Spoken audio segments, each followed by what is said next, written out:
right, we'll open up the Orange County IDA portion of the meeting on Wednesday, 18th, 2022, at approximately 6:02 p.m. Meeting to order. We already did the pledge previously. We've already done the roll call. Can you do that again? No. I think, Mr. Chairman. Notice, which was given on page 3. Mr. Chairman. Okay. Bill, can you hear me? What we have next is a topic that I'm going to present, but with the help of staff. The topic is committee assignments approval. Since we last met, and I didn't say this under OCFC, I apologize. Unfortunately, 2 of our board members resigned. Both Noel Spencer and Bo Kennedy had to resign, so we're down to 5. I know the Orange County Legislature is working on maybe potentially appointing some more people, but we'll see that as they go to the E&E committee and then eventually to the full legislature. So we're probably going to be this way for at least another month or 2 until that process works its way out. With that, we need to talk about committees, and we've had some of our first committee meetings since we last met, as well as reassign some people to committees, and the chairman, myself, as well as staff put together a list. Also, staff put together a calendar to try to throw some dates on the calendar so we can start reserving it. We always have the option to change them or move them around or do them at a different date or time and whatnot. But the calendar is on pages 4, 5, and 6. Like I said, it's a tentative calendar, nothing that we're actually going to vote on specifically on the calendar side of things. But we do have to talk about committee assignments, and I don't have it in front of me, but it's in my email. Yeah, I can read them right now. Okay. So we have, we have 4 committees. We do. I should have printed these. I'm sorry, I didn't. Yeah. This was the last minute item that we added because of the realignment and the what we did in the past. We had people on committees that are no longer members or no longer board members, so we tried to do it the best we could. So could you just read off the 4 committees? Sure. So the committees are governance, finance, audit, and accelerator. What we have, we've already met once on governance, and we met once on finance. We didn't do audit or accelerator yet, correct? As far as well, we did have audit before. Yeah, we had that. Accelerator we have not yet had. First one is June 7th. So what we're going to do here is it's something that I hope everyone will agree with, but it'll be up for discussion and we will vote on it. Taking a look at our strengths and weaknesses, more or less our strengths on things that we're interested in and different stuff. What I've done is put together just a brief assignment to each one of these. And unlike in the past, where we just literally pick names out of a hat, not literally, but just trying to guess, not knowing what everybody's strengths and weaknesses were. In this instance, one, we're still going to allow everybody to come to any committee meeting that they like, okay? And that's obvious. We want to be fully transparent and provide that information to whomever would like to attend. But obviously, it's a big commitment to attend a lot of committee meetings and monthly meetings. Secondly, we're going to ask for people to actually be the chairperson of a specific committee. And really what that entails is not much more than being on the committee, except that you would potentially run the meeting and working with staff, go over an agenda. And most committee meetings are 1 or 2 agenda items. They're usually topic driven that we've spoken about previously, and we pushed from our regular meetings to a committee meeting to make some recommendations so it can come back to the board. So in this instance, I've committed and I've asked to be on every committee because I am willing to commit my time to that. But I only assign myself to be the chairman of the governance committee at this point in time. I'm not looking to be the chairman of everything or to be all that, but we do have other committees. So I'd like Bill to go over how it was assigned. But if you see something that you don't like, or if you want to be on, or if you want to trade with somebody, now's the time. We can always change this in the future, but it's something that we literally have to vote upon and put into our rule or into the record so that we can properly hold committee meetings so that they can properly bring things to the board. Absolutely. Sorry to be so long-winded, but that's, speaking with council, that was the best way and the best practice that they do it statewide. So on governance, if Bill can read them off because I don't have them. I'm going to read them each, and the first name that I read under each committee is the chairperson of that committee. So governance, tied to obviously the board itself, management of the board itself. So I have Mike Torelli, Dean Tanbury, and Vincent Odock, 3 longest serving members. Under finance, I have Jim Rinaldi chairing, Mike Torelli, and Dean Tanbury. Under audit committee, I have Sue Walski chairing. That is a change after a resignation, Sue. So along with Dr. Odock, Jim Rinaldi, and Mike Torelli. For the accelerator committee, last one, we have Dean Tanbury chairing, and other members are Mike Torelli and Sue Walski. That was just an attempt to spread out the expertise, obviously kind of somewhat equal number of assignments. Yeah, there was no science to it. You know, we'll take your feedback, as the chairman said. So. Yeah. And like I said, as we get more members, we could start assigning them to it, and maybe some of us who are on multiple ones, if you can't make those, or if you don't have be able to commit to that much, you can come off. Like I said, but you're always welcome to attend them and join us with them. That was our best attempt of trying to cut the pie to an extent. I think I get to go to everything, but I'm willing to do that at least as the chairman, at least during our first year, until we feel more comfortable and everyone is working together in a longer period of time. Chairman, can I just ask if Sue Katzoff wants to chime in at all on anything? Or? Yes, thank you. First of all, as a procedural matter, can we note for the record the members of this board who are present? Because the recording and the transcripts have got to be separate from OCFC. I know it's a pain in the butt, but. No, that's okay. Let's do that now. Okay, roll call. Torelli? Present. Tanbury? Present. Walski? Present. Odock? Present. Rinaldi? Present. Thank you. Thank you. As a second, just cleanup matter, after you decide what the new allocation of committee members will be, we need to retroactively approve the prior appointments that were made. It was an oversight at last month's meeting, but the assignments had been made effective March 29th. So I just want the record to reflect that the prior committees and not the committees stayed the same, but the members of the committee, I want those to be reflected in the record and to have those approved by the board retroactively, and then approve the new allocation of members based upon the resignations. So Sue, should I read the original committee assignments? Yes, please. Okay, so originally.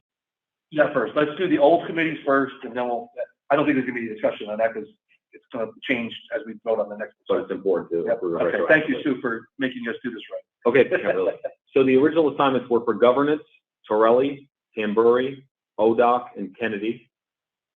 For finance, it was, and again, first name is the first name I listed. This was the chairperson. Finance was Spencer, Torelli, Tanbury, and Rinaldi. Audit was Rinaldi, Spencer, Torelli, and Walski. And lastly, accelerator was Tanbury, Torelli, Walski, Spencer, and Kennedy. That was the original assignment, March 29th. Okay, any discussion on that? With that, I'd like to have someone make a motion to accept that retroactively for the committee assignments. Do we have a date? Effective March 29th. Effective March, yes. For clarification, yes, if you are not a member of that committee, you don't have, if you want to attend, you can attend, but if you don't want to attend. Yeah, you could watch it because we record everything. You could read the notes or the minutes.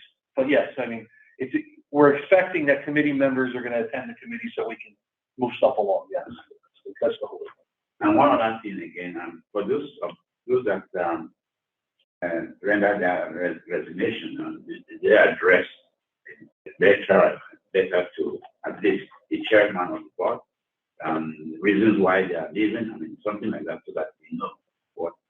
Yes, Yes, both, I had discussions and, at least email correspondence. I think one sent a letter, correspondence. We can share that with you as well. They don't go into their reasons, but, and I won't say it publicly, but there are, distinct reasons.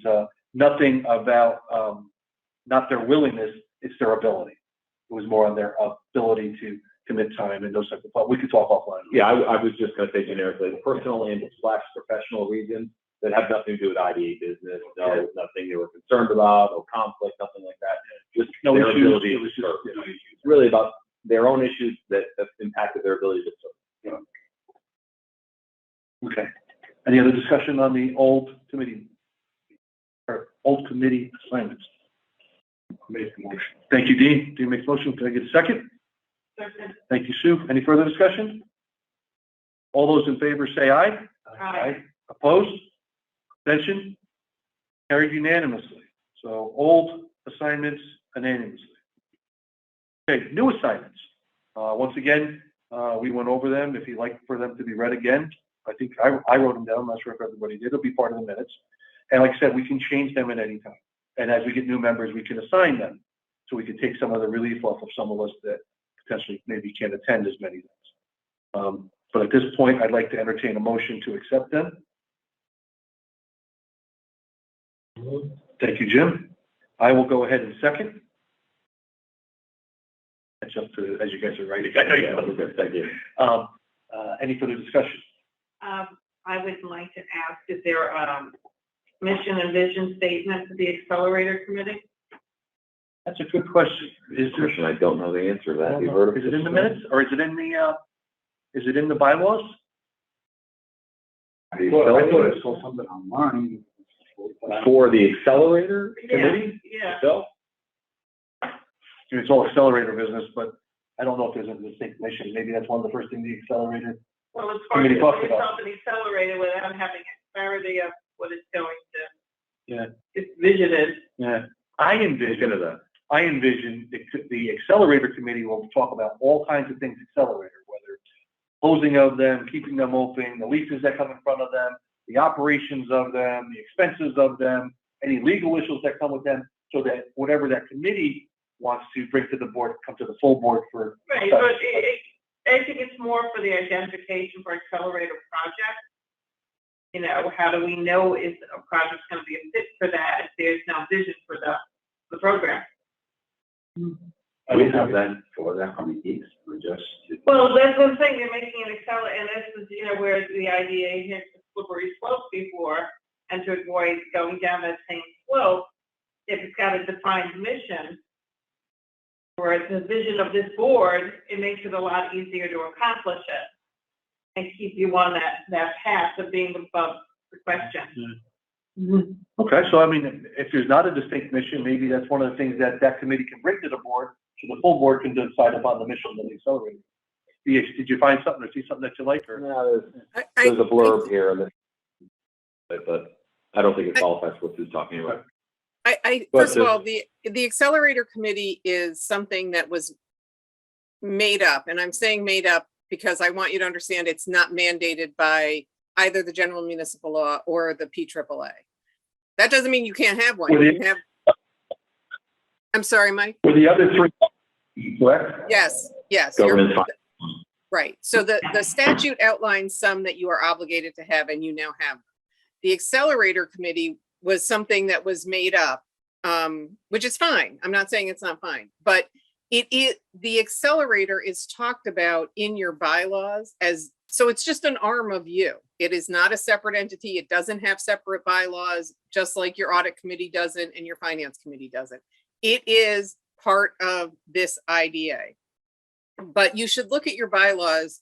It talks about how you measure success based on your accelerators and, you know, how many people are residents or tenants are in there. I don't know it verbatim, but I would refer to the bylaws when you're talking about the accelerator. I think I think one of the things the governance committee probably will undertake is a review of your bylaws at some point. And so it may be that we decide that comes out, right? Like that, it shouldn't be in there, but maybe it is. But anyway, my point is, look there if you want some guidance on what your predecessors thought the accelerator was supposed to do and what is currently anticipated in your bylaws. But there is no separate mission statement. Starting place. Any other further comments on the motion on the floor? We have a motion by Jim, a second by me. No further discussion? Then we can go ahead and vote on that. All those in favor of the new committee assignments, please say aye. Aye. Opposed? Say nay. All opposed, or all opposed, all approved, and no abstentions, all 5. Carried unanimously. Thank you. Next in line is the minutes for April 20th Audit Committee, April 20th Board of Directors meeting, and May 3rd Finance Committee. If there are any comments, questions in regards to those, we may be able to do these in as a group since there's minutes.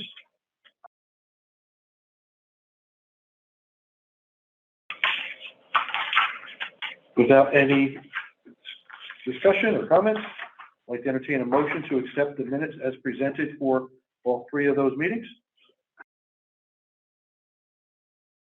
Motion. Thank you, Dean. Second. Thank you, Sue. Any further discussion? All those in favor say aye. Aye. Opposed?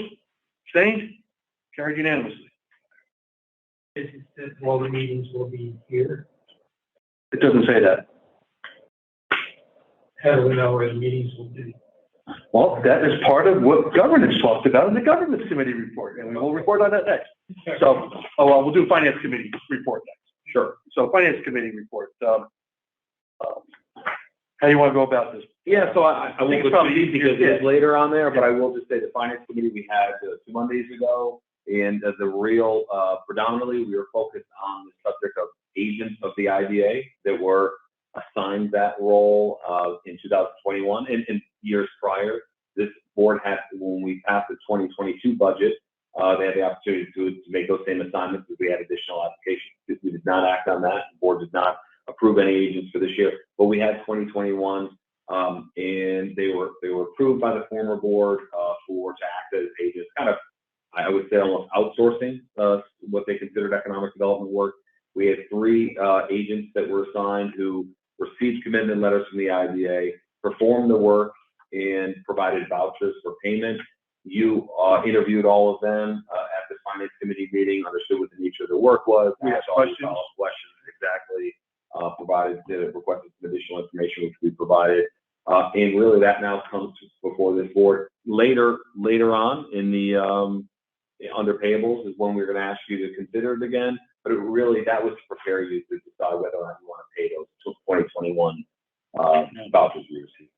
So in a perfect sense, that committee, it didn't actually make a formalized recommendation to the board. I think it's a new type of concept that we're trying to feel our way through. So we're going to allow for a discussion later on in the payables, which will have a distinct discussion and potentially vote on that. In a perfect sense, it probably should have been talked about in more detail at the committee meeting, and then something passed to be brought to the board. That's the kind of like, I'll say, template that we're trying to get to, is that anything that should come to the board should already have been pushed that way, or pushed to the full board from that, but semantics. So we're not going to just say, we're going to wait till next month. We'll have that discussion when we come to the payables. I think almost all of us were either in attendance or remotely, correct? So yeah. So I think finance, on the finance side of things. Right. So any questions on the finance committee report? And again, we'll come back to that vote under the payables. All right, governance committee report. Governance was earlier this week, Monday, and there were two discussion topics on the agenda. The first was in our governance committee, just especially be warned, those that are on that committee. We're going to handle our RFPs. Of course, the agency has been re-procuring all the services and consultants and such that we have to make sure everything is done in an open process and done on the up and up.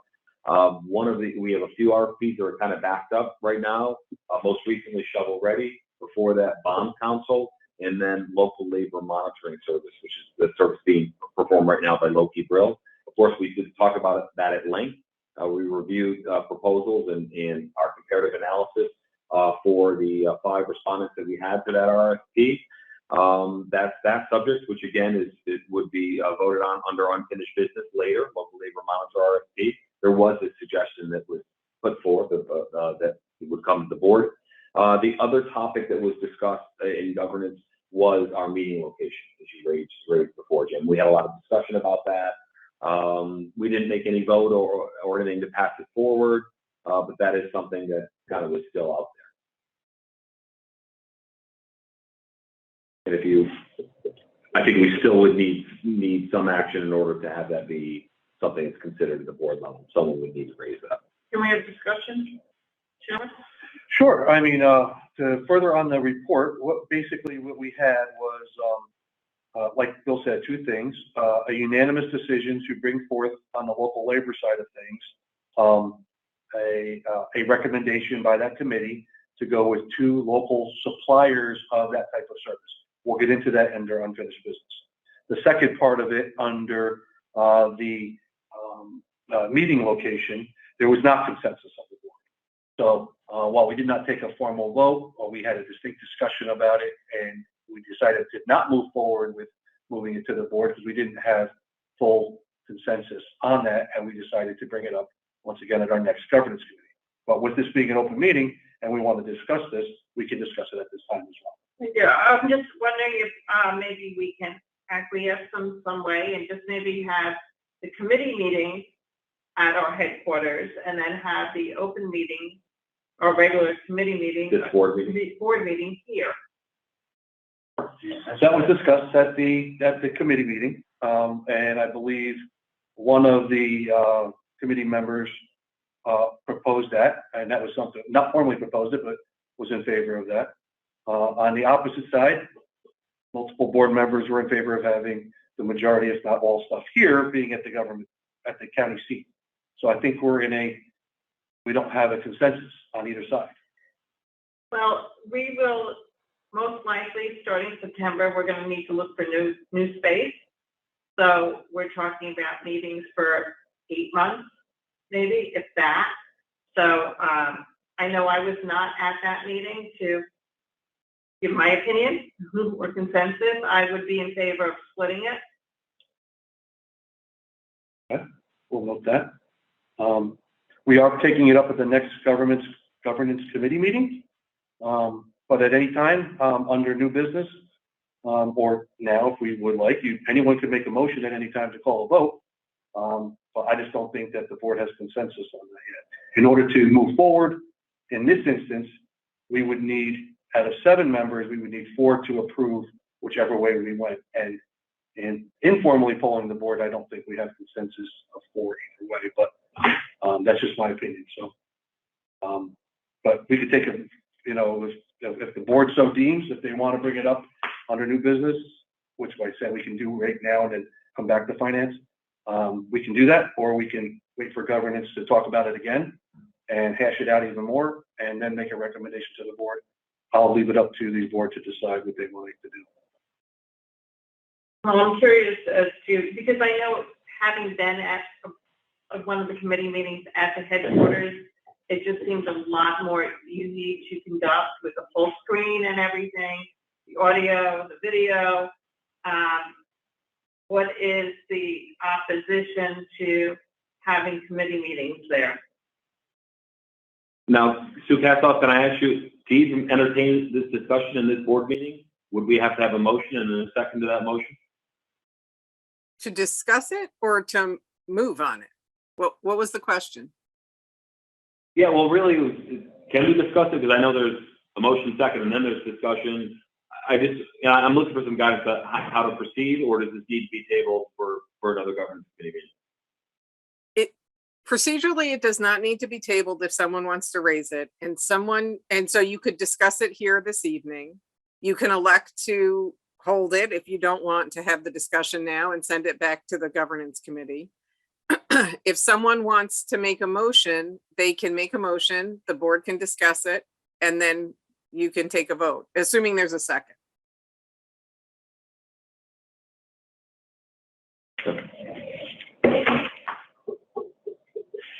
Whatever the board's pleasure is.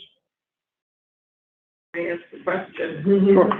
Well, I'll give my opinion. I'll open it up for discussion as well for everybody else if you'd like to talk about it now. When I was appointed to this board, it was under dire circumstances.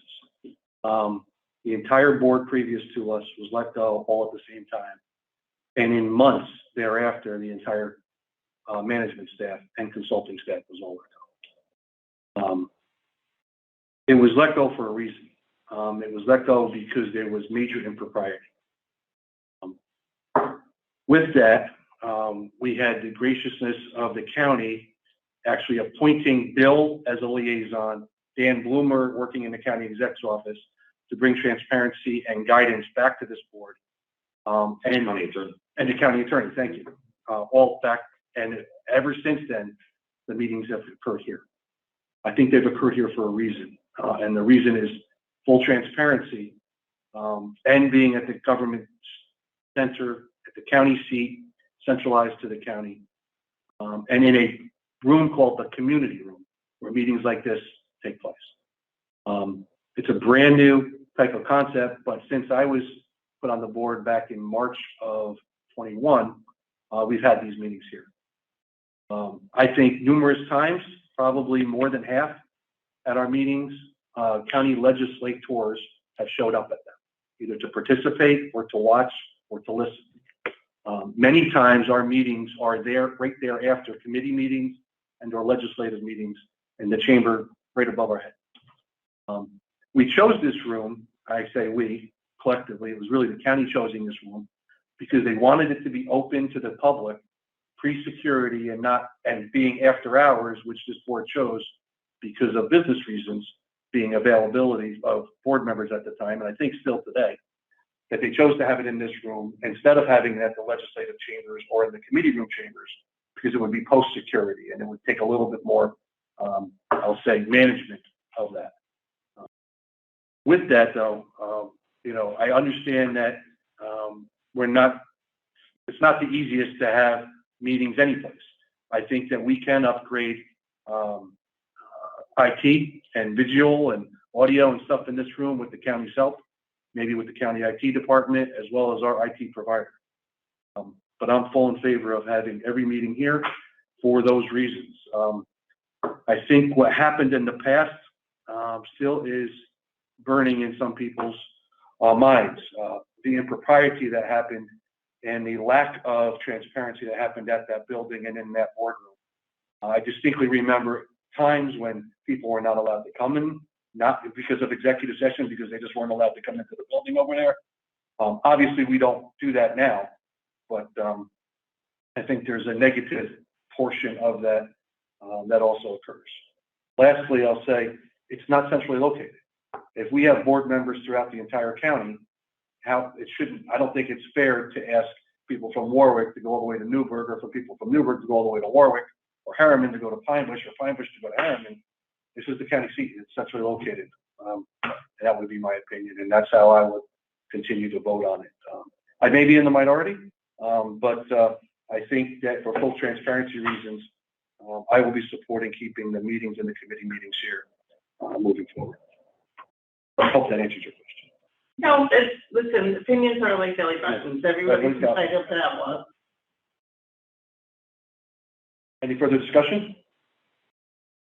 I think what is on here is that the committee and the full board meeting and be here, and then committee meeting over the corporate secretary. Not every meeting will be there, but that's what you said to me. Yeah, the committee meetings, I think, should be at the headquarters.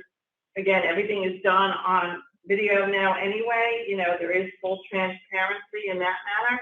Anybody can go online and watch what we're saying right now. So, and that goes for all subcommittees and everything. And again, we're not going to be in that space forever, or at least is up in February. And hopefully we will be out of there before February, or as close to it as possible. And we will be able to find a space here in Goshen. I don't think it'll be in this building, but there's plenty of commercial real estate in the area that can be had. Jim already offered to help us with that. We sent him our requirements, so he's going to start looking for us. tell you about that at some point. Sure. Any further discussion? Well, I kind of agree with you on your take on where to meet. I always, county seat. Yeah. I mean, I'm concerned because county partners and county legislators are going to be here. And they can, and like I said, they've been to more than half of our meetings. So that's where my thing is. Like I said, at the governance committee, we didn't have consensus. That's why it's not brought here as a vote. But we are discussing it now, and we can entertain a vote if you like, or we can continue to bring it back to governance for further discussion. But Well, we don't have enough, again, we're still split, you would have to have four, and We we need don't four have out. four. at this point, you would need 4 out of 7, and we only have 5, and there's at least 2 of us. I'm not going to speak for Dean. I know Dean had some opinions at the governance I committee. did, but she's not. That's okay. We could maybe hold on to that until we have 7 on the. Yeah, we can table that for now. Okay.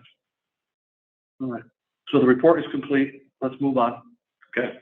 Finance committee, or not finance committee, finance agenda item. Yeah, so we'll get to financial reports here in your packet. Starting just after page 14. Thank you. You can see the activity. Last month, you authorized payment of an internal transfer essentially from the IDA to the accelerator, from the IDA to the accelerator of $250,000. You see that on there. Other revenues, you see subtenant rents, also the interest that we're earning on our investments there. You see our usual expenses in terms of salary, et cetera. Professional fees includes our general counsel. So we want to time without that because, as Sharon said, we have the county attorney with no cost. So you're seeing us incurring costs there. Supplies, our again, counsel and auditing fees you're seeing under administrative costs. Let's see what else. Just expenses for buildings, rent, utilities, et cetera. And after that is our balances on the next page. So let's talk about this first. Sure. Yeah, please. So on the income and expense summary, once again, the 250 was a pass-through. That's just putting something in a different account so we can help pay for stuff. Correct. I think eventually that'll iron itself out because we'll have less accounts per se. We're not going to be having accelerators separate from IDA type of stuff, but that's what we did last month or for this month. But I'd just like to note a couple things. One, if you take out that $250,000, we have income of $5,435 a month and expenses of $59,864. That's somewhat, not probably what we budgeted for. We do have closing fees, which makes up the majority of our income. Yeah. And we've not had them yet. So it's of concern being 5 months in, or 4 months in with this report, but 5 months in today, we haven't had any yet. Bill, we will and we're trying to work with council because she's of course working on these closings, but we have Walgreens that close, we have Sativa that close. So we have some that are coming, but I wanted to at least let everyone know about that while it's not showing in April yet, it should hopefully be showing in May or June, July. Timing is everything, but then we do have stuff out in the forecast that'll start coming in. But it's just a concern that when you look at this at face value without knowing the information, it looks not as good as we believe it is. I'll say it that way. We're bleeding out money. Yeah, that we're spending, 10 times the amount of money that we're bringing in. So that's just a note there. I don't have any changes or questions here at this point, but I'll leave it open for board members if you have any questions, concerns about any of the items as part of the income and expense summary.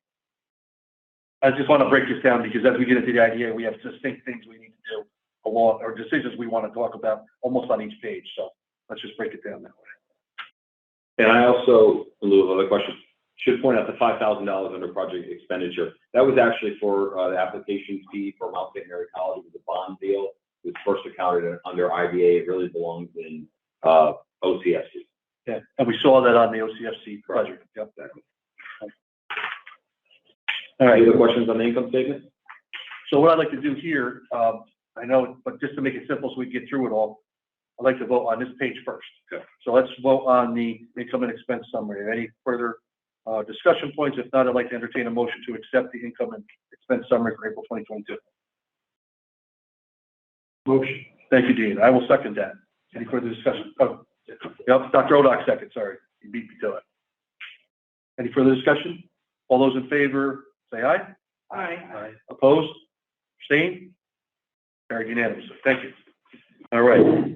Next page, which is actually page 16. Bill, you want to go? Yeah, next page 16 is, of course, our kind of cash on hand and money market liquid accounts.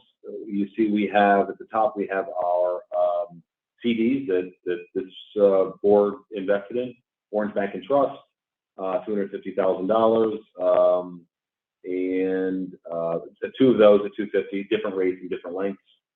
First one was for 6 months, and then the second being for 9 months at OBT. We have our Connect One for a year, 12 months, $250,000, and Empire State Bank, that is 18 months, $250,000 as well. And then you see our Chase Bank checking account, our checking account for the accelerator through OBT. We do have, you see M&T, that $1.6 million, that really should be noted. You recall I mentioned last month that that was a CD that matured. There was some confusion, miscommunication, challenges with the bank with that, but anyway, it was rectified. They did give us earnings on that and put it into really a basic account. So that's something that is sitting there doing nothing that you should be mindful of in making your investment decisions. Beyond that, we have our trust escrow with OBT, and the totals there for CDs and treasuries at $1 million. And last one, a money market account with Sterling at $1.7 million. A total of $9.6 million in cash and equivalents. Thank you. So what we have as part of the agenda, we're going to come back to this as investment options. We should talk about now and then go to QuickBooks. I mean, since we have this page open, instead of going back and forth and back and forth. Yeah. So just like we did with OCFC, we have the opportunity here to discuss or bring back to the Finance Committee and let them discuss it and make a recommendation. In this instance, we've done it both ways. I say both ways. We've already invested some money recently, and we do have money specifically like what Bill noted on that M&T, I'll say just quote bank account that's literally earning nothing, and that's not part of our operational expenses. Once again, I'll say it again. We don't need to do everything all at once. We can do a little bit today if we feel comfortable, bring it to finance, and then do more. We have recommendations for money markets and CDs from the CPA firm, our CPA consultant, and you see the bank names there. So obviously, if we want to look at some stuff, we can look at divesting or investing into other entities to spread it out a little bit further. But we have those options today, so I'll leave it up to the board to open for discussion if we'd like to move forward or table it and go to the Finance Committee. But knowing that if we go to Finance, then we'll come back to the board in July. And I think time's of the essence, at least on some stuff. We don't need to, like I said, do everything all at once either. So discussion. Now, I would say you have the 1.6 sitting there, probably earning nothing. Really. That, we need to make work for us. Yes. And the sooner, the better. Yeah.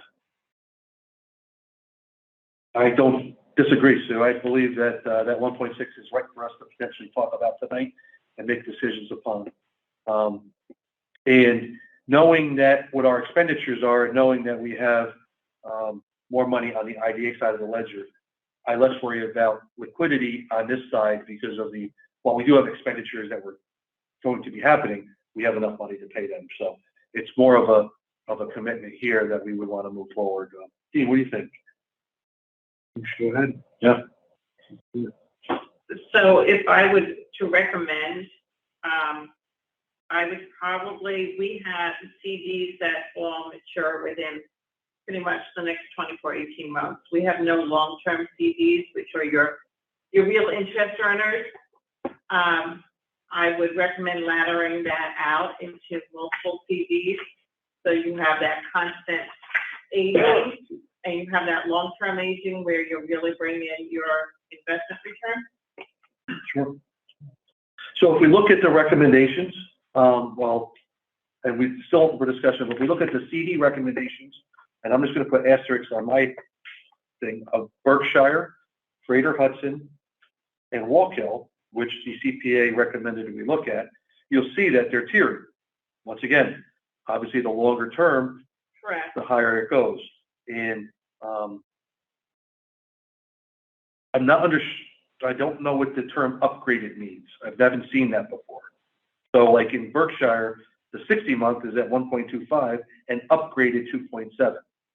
Don't know what that means, but I think it means the more you put in, it can be upgraded if you have multiple hundreds of thousands. 100 to 500,000 or a million, they would give you more and more and more. We need to know those. Yeah, so I think that's what that means. That's a different term. Other banks use this term tiered, as tiered investment, but upgraded I think means that. It may also be a requirement to have other accounts. Good. So I think we need some clarification on that. Yeah, we can get that. You know, do we need to open checking or whatever? Because sometimes they have that as a condition for a higher rate. Sure.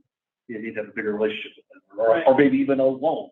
They might. Right, that's what I'm saying, that Yeah. I would research that before I made any kind of commitment to that kind of language. Okay. We could always do a contingent on that as well. Okay. You have Greater Hudson that ranges here. They don't give the actual months, but I imagine obviously the smaller amounts are the smaller months, the larger amounts are the larger months.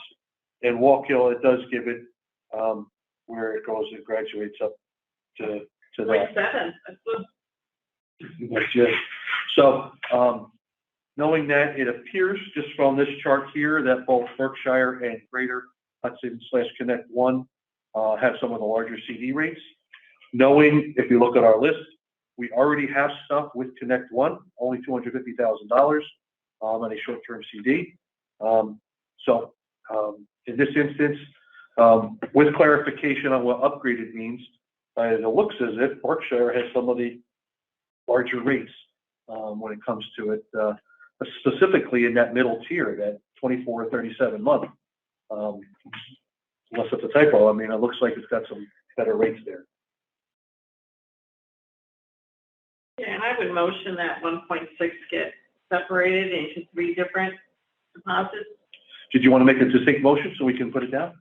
Well, if people want to discuss, you know, my thought process is just Yeah. my thought process. All right. That's why I have all these. So why don't you give us an opinion, and then we can always formalize it in a, Yeah, in a, so I think you do one for, 13 months, another one for 24 months, and another one for 36 months. or 1.6. Well, what are our expenses gonna be in the next 48 months, projected? I can tell you that. Computer, Yeah. And I don't know, I mean, I like the tiering option, I like doing it over different periods of time, and I just don't know if we should limit it to $250,000 per investment, because that's what we did in the past, not knowing if that's a requirement or not. I wish I had that answer, I don't know that. Yeah, I don't have my crystal ball either. But I think I would feel comfortable going over that, because I know CDs are really, really, really secure. I mean, I'm not worried about CDs. Right, yeah, it's not. Or any of these banks, because they're all qualified banks. Well, and then that's not the same as having a liquid deposit with them. I do have this cash flow statement. I shouldn't share it. I'll share it with you afterwards. Everyone has this. Just to be in the ballpark. Yeah, so our expenses they do fluctuate, and they start to drop when we get out of the accelerators. Yeah, I mean, if you just look at this year's, we're budgeted to spend just over $1 million. I'm sorry, to bring in just over $1 million and expending 1.5. So we're expecting. Nine in general, 9 that we have. So yeah, taking that 1.6 and breaking it into 3 different ones. 4 different ones actually you could do on it. 400 each. It will get us, if we are visionaries for long term, will get us a much better return. Yep. Any discussion? Anybody wanna? I say go with Berkshire. Higher rates, put them up. So you're going to formalize what I, into a motion? So do we do a couple at Berkshire and a couple someplace else?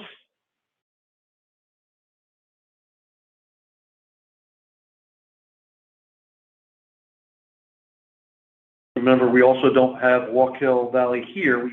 We voted on it last for the OCSD. We don't have them here either. Yeah, but the rate at Berkshire is so much better. It is. It is. It's kind of hard not to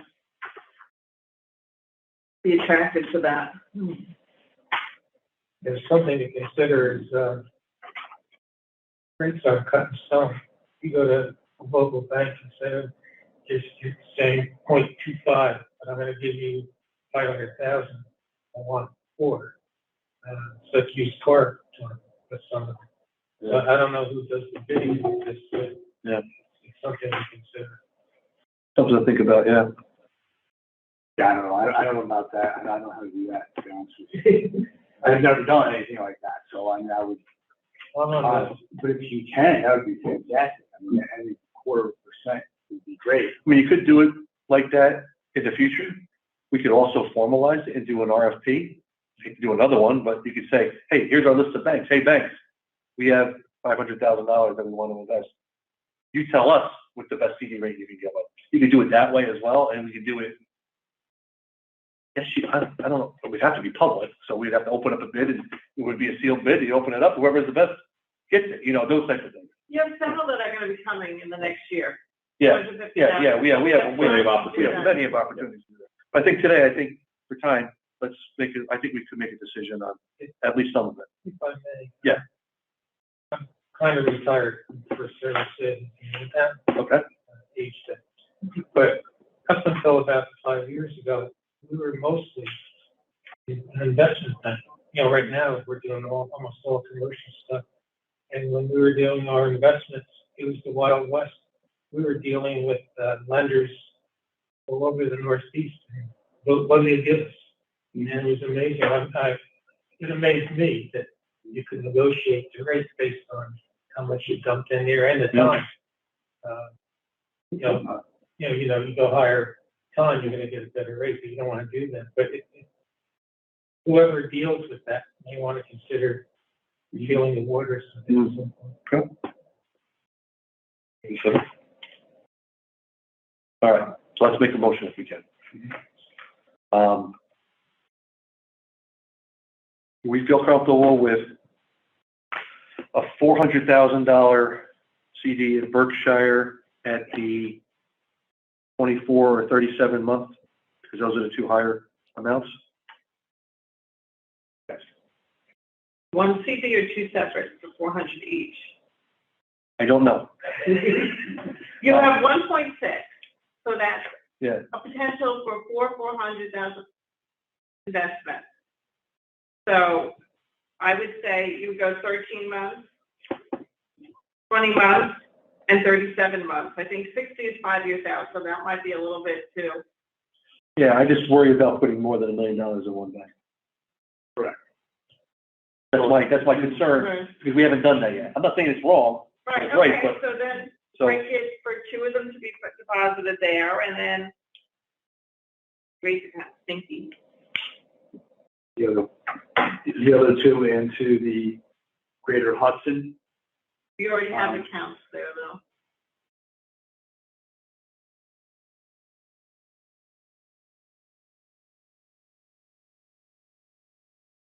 They're the better rates.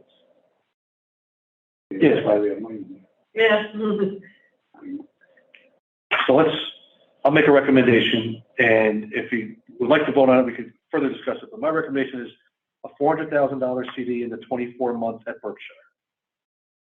A $400,000 CD at the 37 month at Berkshire. And a $400,000 at Walk Hill for 24 months at 0.6. Okay.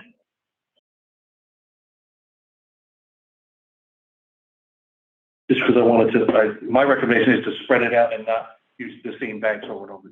Right. That gives us 1.2 million out of the 1.6. Bring the rest to finance. Maybe work with the CPA, maybe negotiate something for the remainder of that 1.6 with any one of these that are eligible, and maybe get something that may be shorter or longer. We'll figure that out. But I mean, if we could do 1.2 million tonight, that's doubling what we have invested already.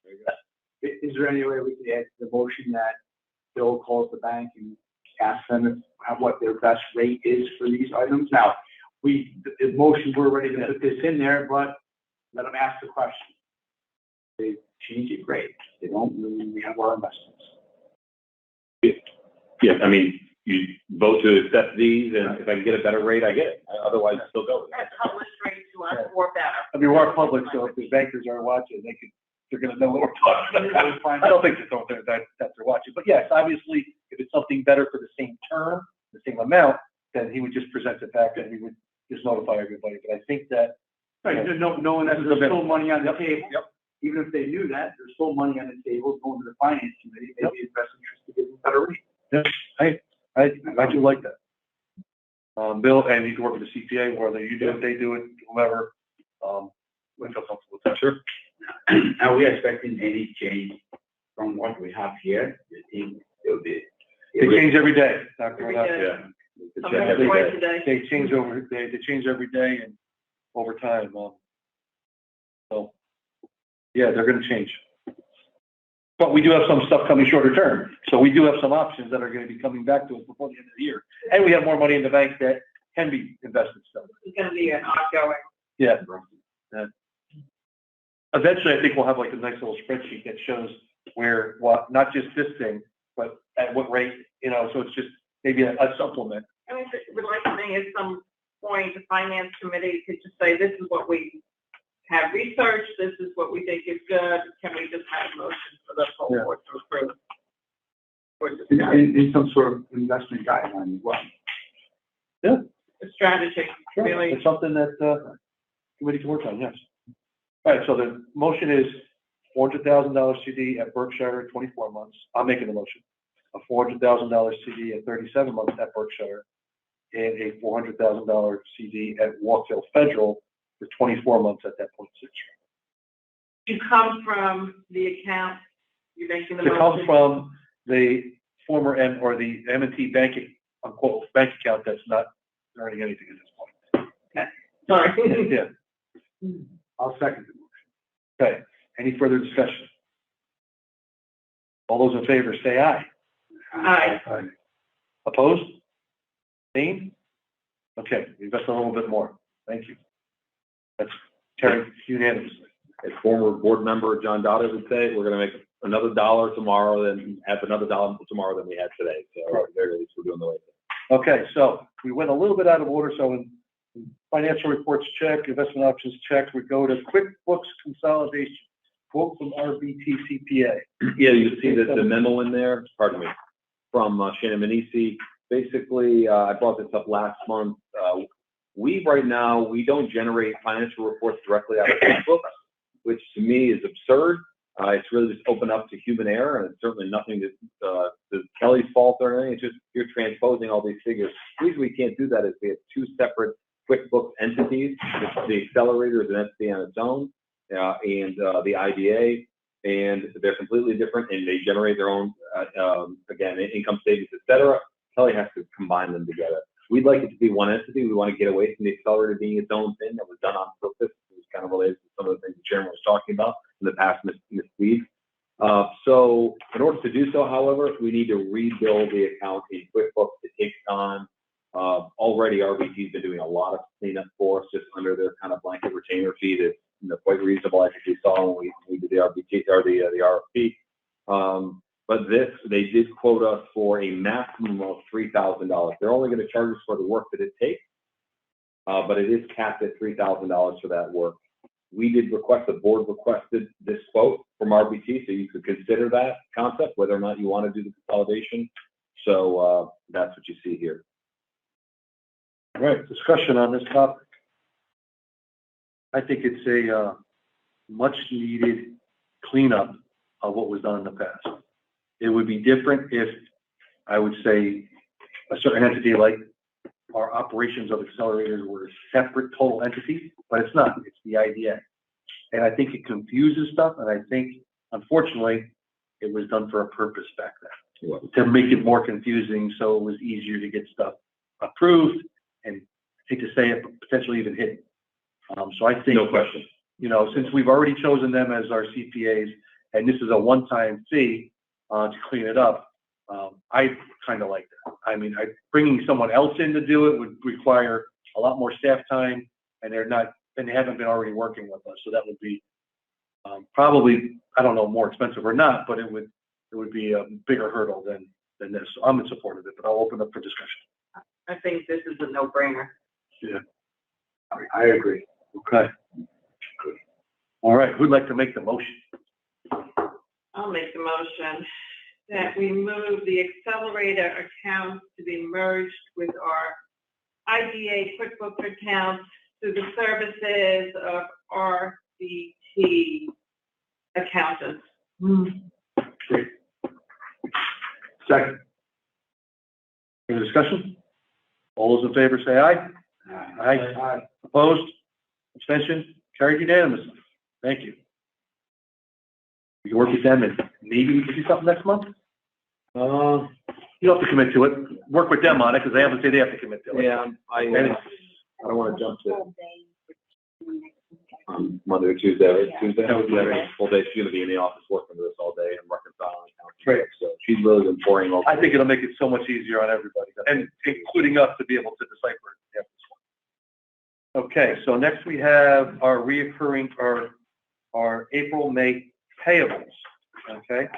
And in this instance, I'd like to do this in the batches like we've done, so that we can pass some and discuss others if they need to be discussed. So I'll turn it over to the staff to present the May payables. Absolutely. So, yeah, well, it's April payables, right? Or May payables. April, May is April, May. what we consider it. Thank you. And the first tranche of these is the recurring charges. I'm glad I have Kelly here because she can help me with some of the detail. First item on here, Central Hudson Gas and Electric. That's for the new Windsor accelerator. Now, Kelly, that's just for the units we are still renting, right? It's just for the one building. 24. Which is the 24/6. 24/6. Okay. That's that. Complete Document Solutions. That's for our copies at the headquarters. And then with Xerox, that's our actual lease payment for it. One is for the actual copies, one is for the lease payment. Lamella Sanitation, that's trash and recycling at the New Windsor Accelerator. That's 334. New Windsor Accelerator? Yeah. Oh, I'm sorry. Yeah, that's okay. And then First Columbia, that's both gas and electric, rent and cams for the headquarters. That's 2 months payment because it's timing wise. Correct. Total of May, total of June. Altiva next is our internet service at the Warwick Accelerator, the Manor House there. 88 Studio is our AV vendor. It handles all of this work, of course, a number of other things. Mid-Hudson News we talked about, banner ad, cleaning at Avenue of the Americas, KR. Frontier, that's fiber and phone service at the Middletown location. We talked about that. We looked to get away from it. We didn't have the options we'd hoped we had. Would cost us more to probably change the services with the internal wiring we need to do. So we think we're kind of stuck with that until November when our lease expires there. Let's see, that's Frontier. Facilities maintenance, this is cleaning at the Middletown location.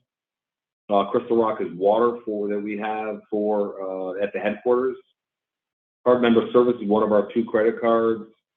Usually the same things on there are GoDaddy hosting for our website, QuickBooks Online, interest payments. That's the total there. Morangi Disposal, that's trash and recycling at the Middletown Accelerator.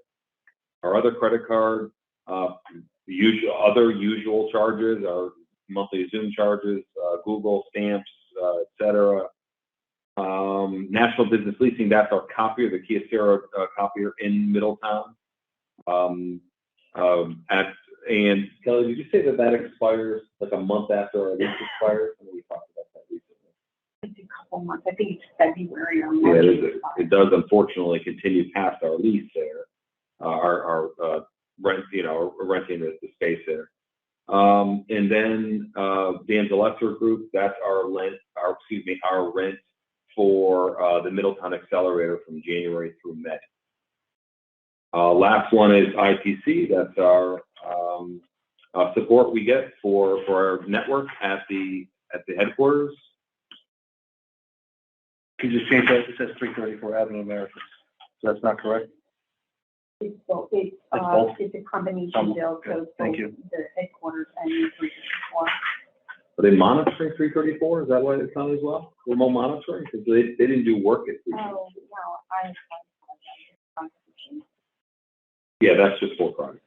That's just for Friday? Okay. Yeah. Okay, last couple of ones here. Our monthly retainer for our CFO for hire, I'll call it, with RBT. You see that in there as well.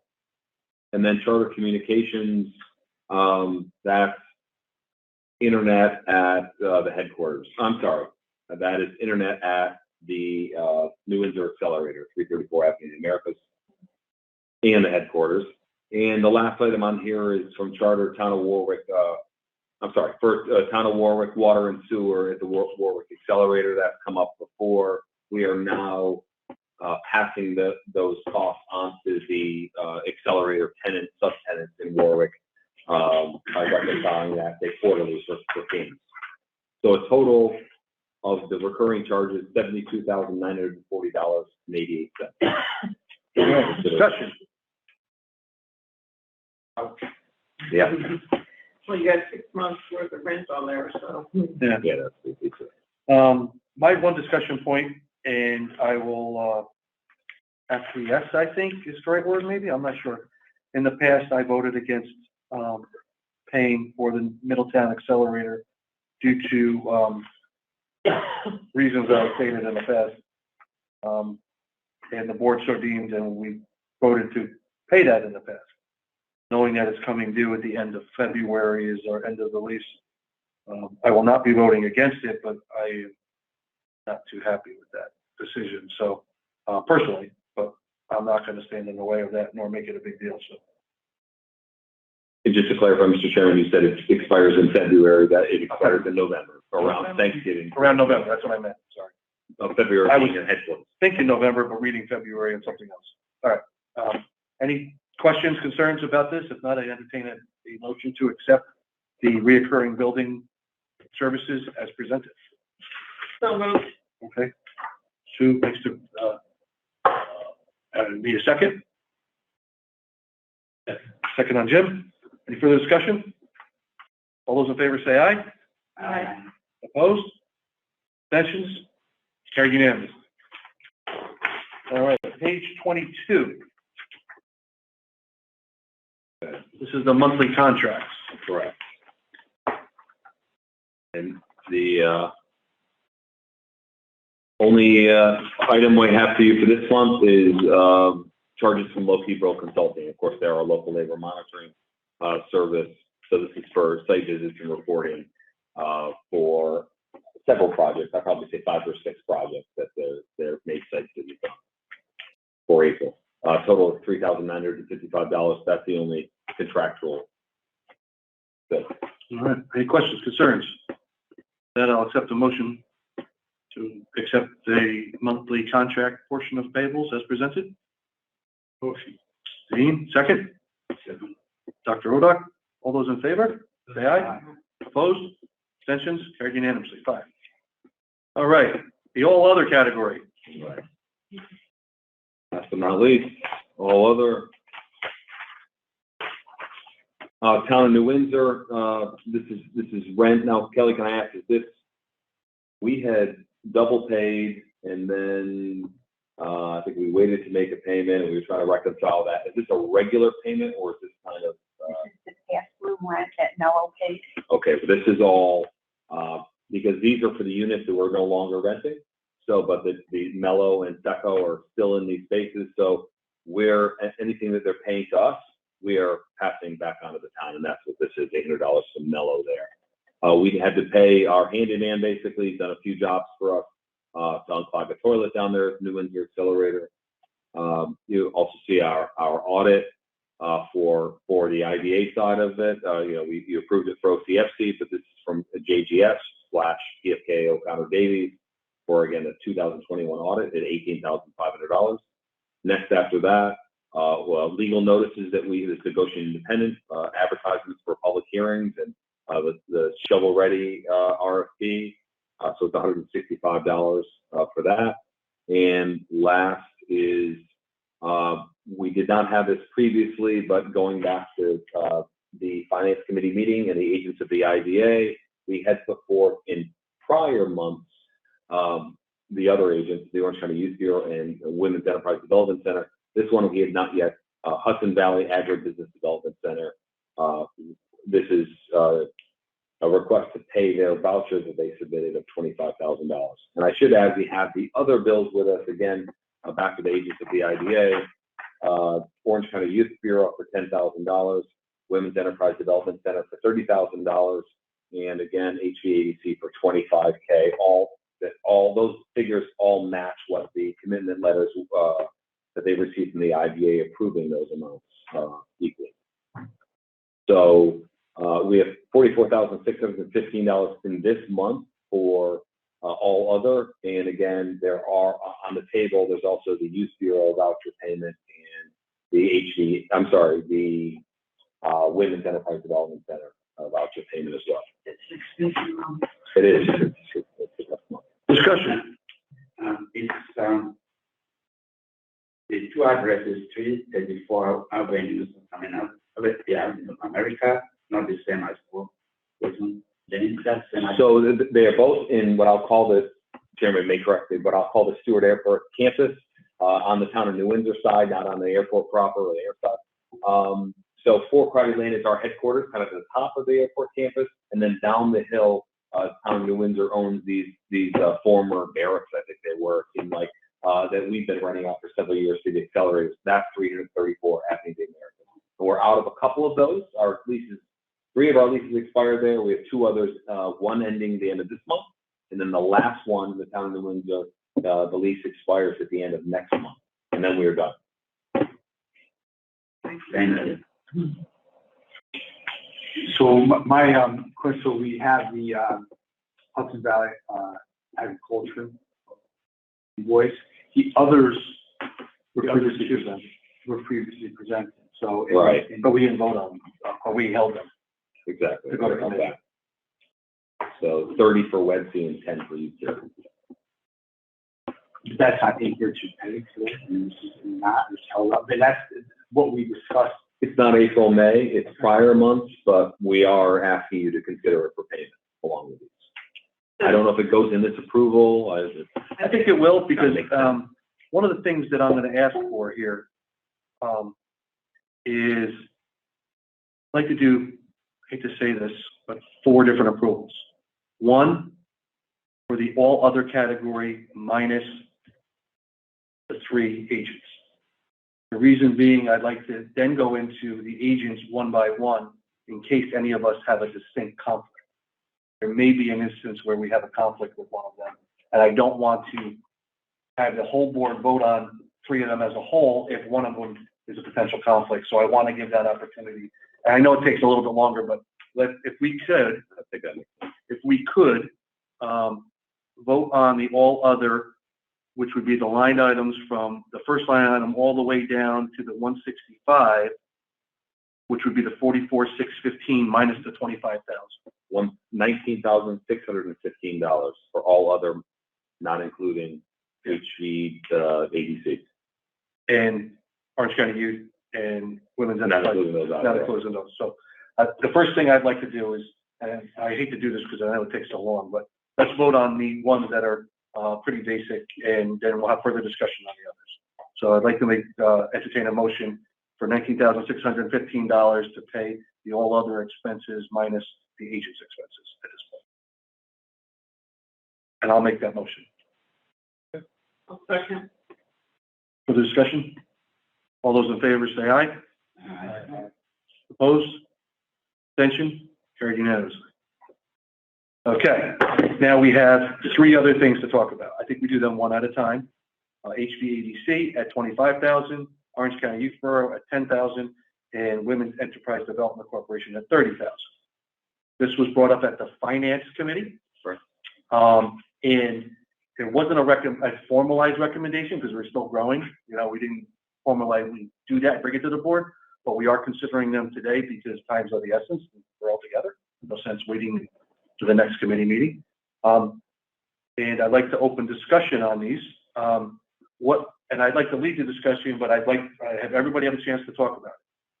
One of the things that I asked staff and council to do is to look into the history of that. Okay, so what we have, and please correct me if I'm wrong. What we have is the board that was fully let go passed a resolution for 4 agents. These 3 plus the Solar Energy Consortium / the Strategic Economic Consortium, they passed them all at the same time, meaning not individually, as one. It was unanimous at that time. The reason why I bring this up is, and the reason why we're voting on it again today is because while that board was fully let go and the management was fully let go, there could potentially have been some impropriety on that because TSAC had direct relationships with them.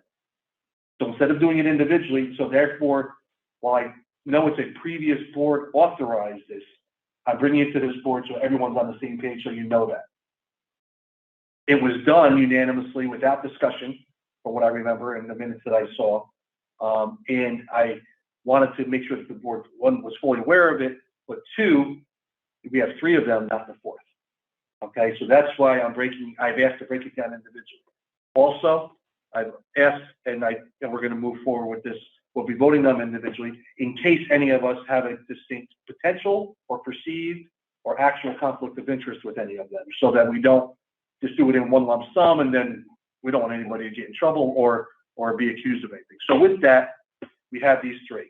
Individually, I think we were all either at the meeting or attended virtually, and we got some great answers. And personally, I think they're all great entities. They do some great work for not only this community, but for the whole Hudson Valley. With that said,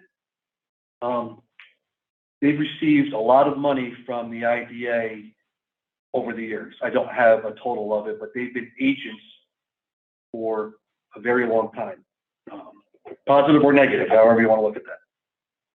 The concern that I have, and I'll have this with each and every one of them, is that in their description of what they do and how they accumulate or get other funding, they distinctly say, when they talk to us, that they get their funding from a lot of other sources that are not IDA, including county governments, or in one instance, an actual county department. So in this instance, knowing that we expend more than we take in, I'm not going to be in support of these 3. And it's not because of who they are. I think they do great work.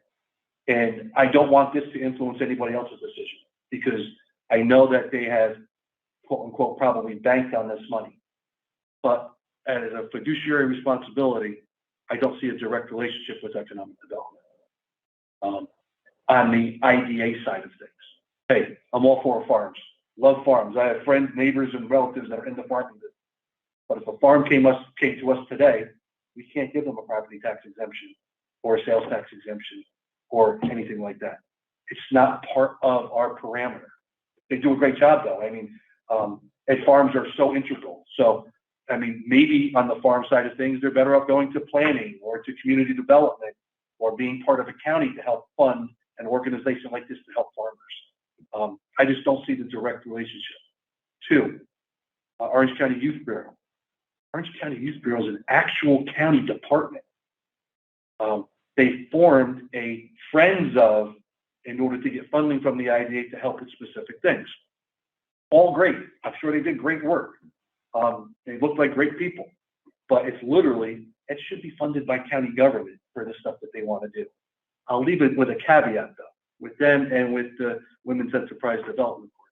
which is once again, helps businesses start. They do great things. Some businesses may actually come to us, so there may be potentially a link there.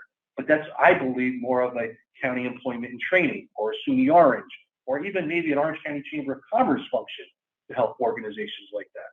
Now, the caveat that I'll say is that if we had a need in this county and if we wanted to do an RFP for services like this and have people bid on it, and then us gift, or the other G word that we don't use, grant, then I could see it happening. But I don't see how these were procured. These were all procured without a public process. They were just agents. Full disclosure, there were other agents that the IDA did used to pay previously. One is the Orange County Partnership, a direct economic development type organization. I don't think they ever paid the chamber, but I don't know that for sure. You know that? I don't recall but that. another one of our economic development partners. They also, I don't think, have used agents, the agent status for other IDAs, City of Newburgh, Montgomery, Fort Jervis, Walk Hill, who have direct economic development stuff, who may not have the funding that we have because we've done some of the bigger projects. So while I thought about this long and hard, I just can't support it. And it's not because of who they are. It's because I don't think it's our mission. And I don't think that it was procured properly. And I think there is funding out there by either county departments or through county budgeting or through our, maybe some other agencies, maybe like the SUNY Orange or a Chamber of Commerce. Not that everybody has unlimited budgets. But at this point, I'm not going to be able to support it. So with that, knowing that we need 4 votes to move forward on any of these, because we need 4 out of 7, I wanted to disclose that before anyone else talked. And I don't want to monopolize the time, but I just wanted to let you know where I was coming from with it. I just don't feel comfortable with it at this time. So I'll open up the discussion, and please do not let my opinions influence the way you want to vote. I mean, I don't take any of this stuff personally or stuff, just that I thought about it, I just can't do it. And it's like I said, I don't want to discuss, it's not about the agencies. I think they do great work. So with that, I'll leave it open for discussion and potential vote if someone wants to make a motion. All right. So, It must be on the farming part. on the what? It said farming, it wasn't part of what we do. Yeah. How did that get into? Well, Jim, I'm not sure. I mean, HVADC, Agricultural Development Corp, helps farmers, but we also get into some agribusiness type stuff. I mean, we've had some cannabis, pharmaceutical, that type of stuff. I consider that type of farming. We can incentivize projects like that. And I think when we asked him that question, he helped 1 or 2 of them, as an agency. But when it comes down to it, I think Agricultural Development Corporation is about agriculture. And we don't have a distinct, I'll say, program that helps agriculture through our state statute. So I think part of what we have the ability to do is to give them tax incentives to whoever comes forward. And any farmer can get an ag exemption, which is so better. And sometimes better than our stuff, but sales and use exemption, they would have to physically, and I don't want to say I know the law, but they'd have to physically make something. They would have to be producing something, not just what they grow, but say if it was, say an onion farmer made onion soup, and then on his farm he had an onion soup manufacturing company. I think we'd be able to work with them and incentivize them, but we can't incentivize the onion farmer. The onion farmer has to show that he gets $10,000 worth of profit from whatever he grows, and he gets a massive ag exemption. Yes. So there's a lot of wiggle room there, and I hate to say it that way because I think potentially this company may help an onion soup manufacturer, or at least tie them to maybe some onion farmers. But and it's more regional, so it's not local. It's not, I'll say local. It's not specifically just Orange County. That's another issue that I've had over the years with agents. We're the Orange County Industrial Development Agency. And I know that they've tied some of their, especially with their invoicing stuff that they've done in Orange County, so that helps. But these are more regional things. And lastly, I'll say, we don't help our other economic development partners. Maybe by reason, maybe because of ABO involvement, maybe because of not, maybe there was some some, council opinion that we shouldn't, but it's just, it's my opinion. How does, something like Amy's Kitchen fit into it? That's a good question. That's a great question. I mean, Amy's Kitchen's a manufacturer. They're taking product and turning it into frozen foods and canned foods.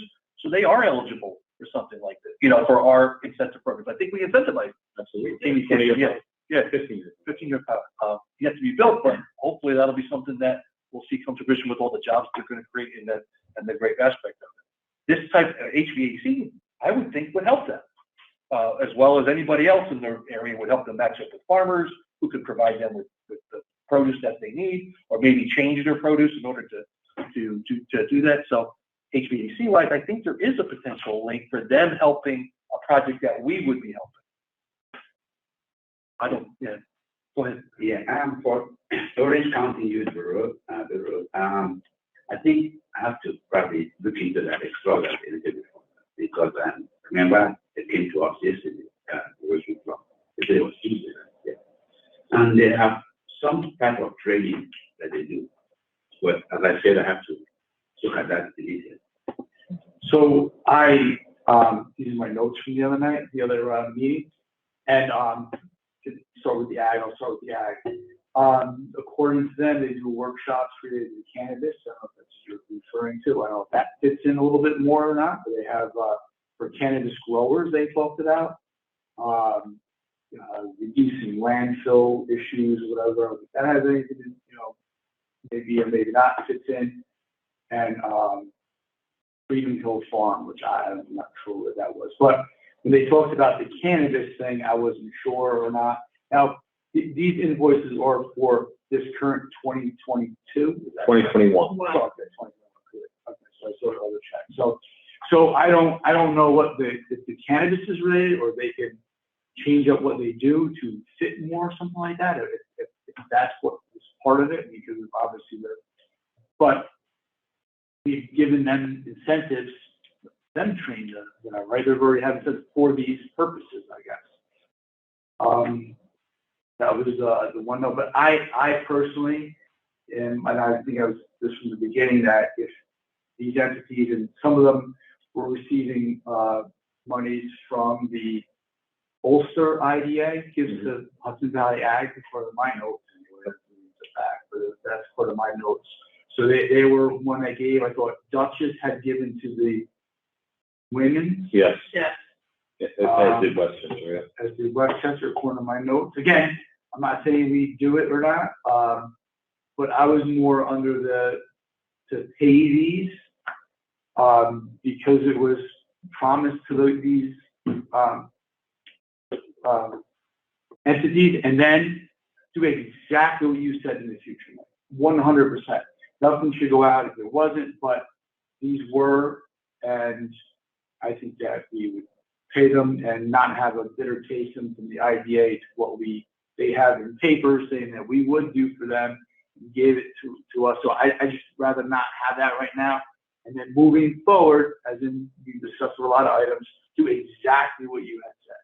And then at that point, maybe we don't do anything. Maybe we do some, or maybe they gear it more towards something that we have, or a project that we have that happens to be ag or something, and put them all together. But so I respect your opinion. I really do.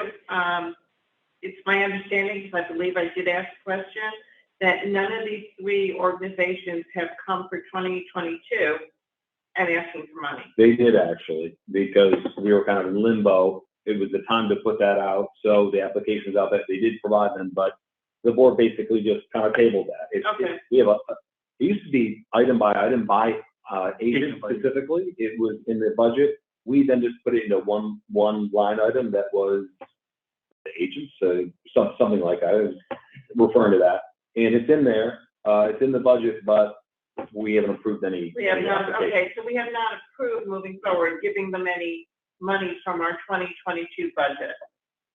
And we probably, because most of us are new on this board, need to see what their proposals are to see if they fit the current vision of this board. However, this is 2021. We all know this is going to be even more cleanup than you guys had to do last year. And it's just a matter of these organizations built and spent money they thought was coming in. So our reputation is at stake too. And like you said, who wants to leave a foul taste in somebody's mouth? Oh, that Orange County IDA, they promised us and then they, didn't give. They have staff, they have bills, they have to meet expenses. They built a budget around this money. So I think we should give them that, but going forward, I don't personally see for my vision of this IDA that these would be a fit for my vision. That's fine, but I would also ask that Bill ask the other IDAs that are paying into them how that fit into theirs, possibly or not, but it definitely has to come individually with definitely more information as Dr. Oda? Yeah, but some of them, as I mentioned last time, provide services, like the women, although they're across the river, they do provide their services. As I said before, I think I did mention that, and I have the recipient, my consulting firm, getting minority licenses, what they call them. They did that to me. They did that to me. They came all over. Minority-owned business certification. Certification. Yeah. So you have an entity, you have a running business because of one. Exactly. Jim, any comments, concerns? No. Okay. All right. So I'd like to handle these one at a time, just because of any perceived or actual conflicts that anyone may have. So with that, there's no further discussion. You all know how I'm going to do it, so I'm going to be voting against each and every one of these for the grounds of one, it's not part of our mission to fund agriculture, youth services, or women's services to help them. Two, it's they have other funding sources from county governments and/or other entities like that. And three, I don't know if it's an allowable expense for a IDA to do this in this manner. No. When it comes to voting for the women, can I exempt myself because I've been. That's your decision, Dr. That's okay, but that's a no for them. They won't get paid. So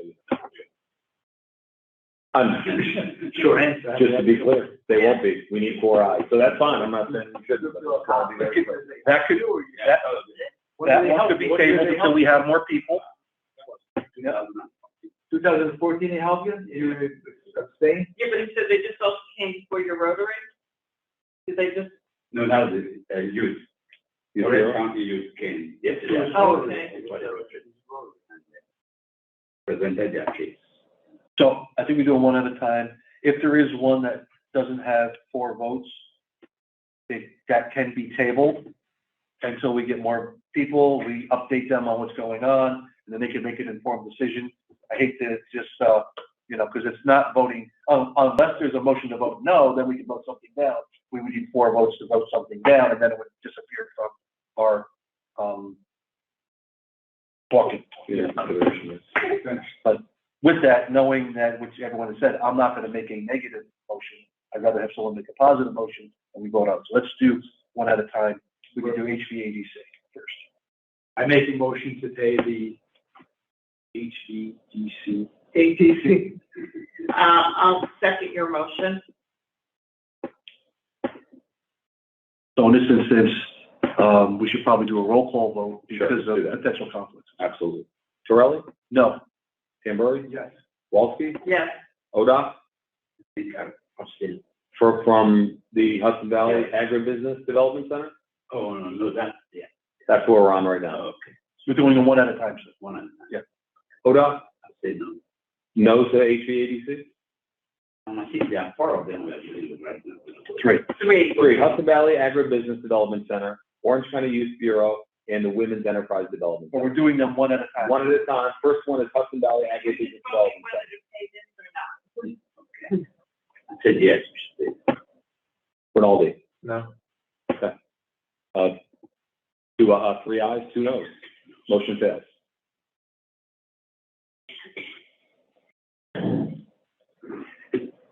Orange County Youth Bureau. I make a motion to pay the invoice for the youth. It's actually Friends of, right? Friends of the Orange County Youth Bureau. Second, Any further discussion? If not, roll call? Torelli? No. Tamburri? Yes. Walsky? yes, Odoc? Yes. Rinaldi? No. 3 ayes, 2 noes, it fails. Do the next one. We should, because we should. for the formal record. Okay, I'll make a motion to pay the bill for the Women's Enterprise Women's Enterprise Development. Second, Roll call? Any other discussion? Any further discussion without that? Any further discussion? This is, we're doing the Women's Enterprise Development. Last one. So, Torelli? no. Tamburri? Yes. Walsky? yes, Odoc? Abstain. Rinaldi? No. Okay. 2 ayes, 2 nays, 1 abstention. Motion fails. What I would ask, Bill, is to notify these entities, Oh, yeah. but also, I'll ask you to go one more step. I'll ask you to start a discussion with the county departments that are most aligned with them. I think on the HVADC side, that would be planning and potentially community development. Maybe there's something that could be done Are in there there. any hope those departments have budgets, excess room in their Well, budget? maybe not this year, but maybe in future years, you know? I don't know. I mean, you've worked in county government and you've Right. seen that budget process, which is not the easiest. There are also legislative, items that can be added to budgets. It's not just department driven, it's legislative. So if there's a Right. legislature, maybe a former board member like Paul Riskevich, maybe with someone you talk to about that. Okay, Just as a in-between to give them an option to seek. got it. Youth Bureau, its own county department. And if they want to do something that maybe is outside of the department, maybe employment and training or something like that. Okay. If you could just make those connections. Sure. And then Women's Enterprise Development Corp, I think once again, employment and training and possibly Orange County Chamber. the chamber. Yeah,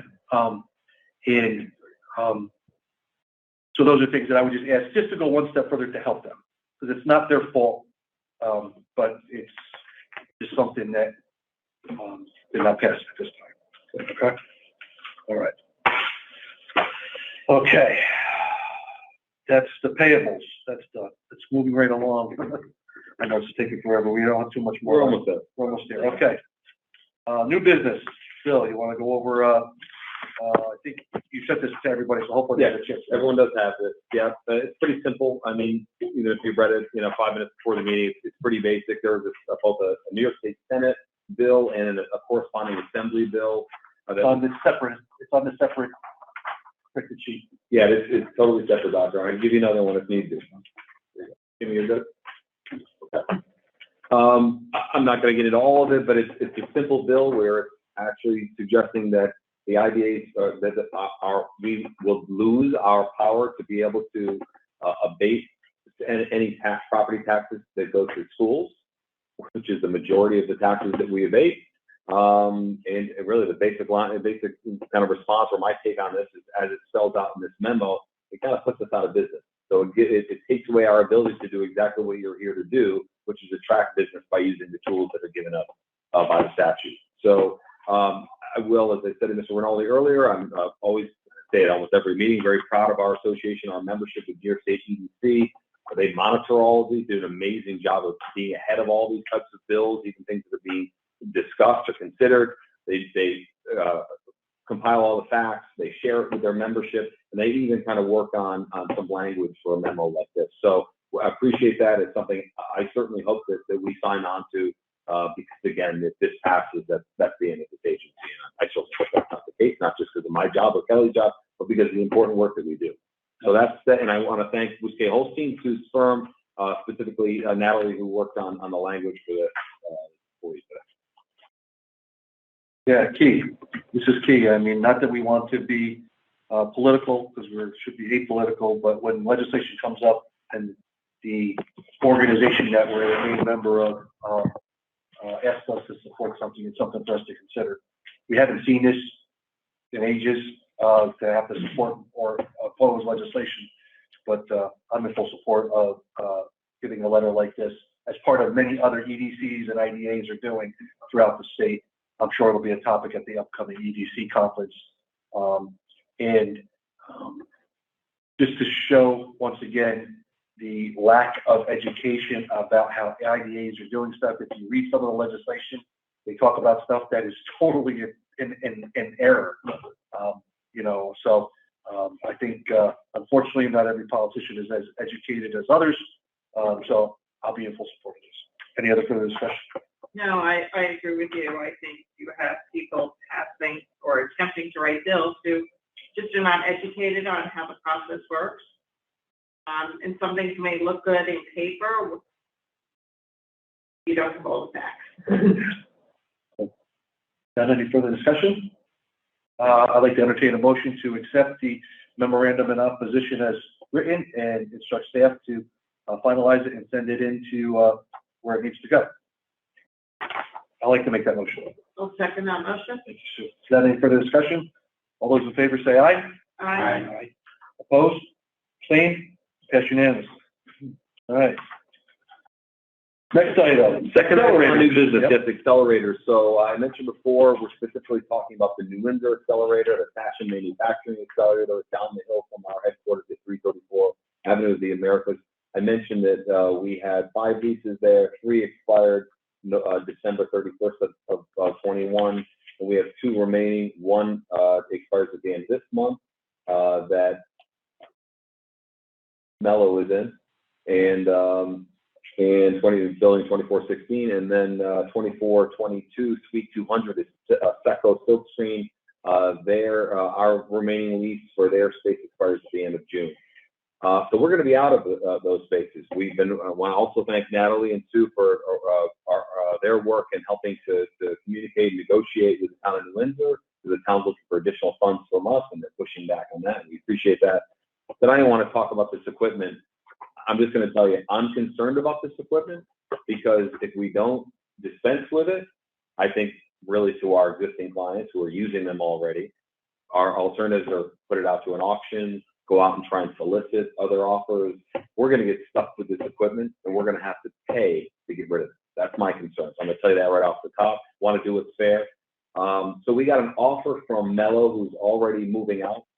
They're not looking to stay. They have a new facility. It sounds like in Warwising in Ulster County, in the Ellenville area.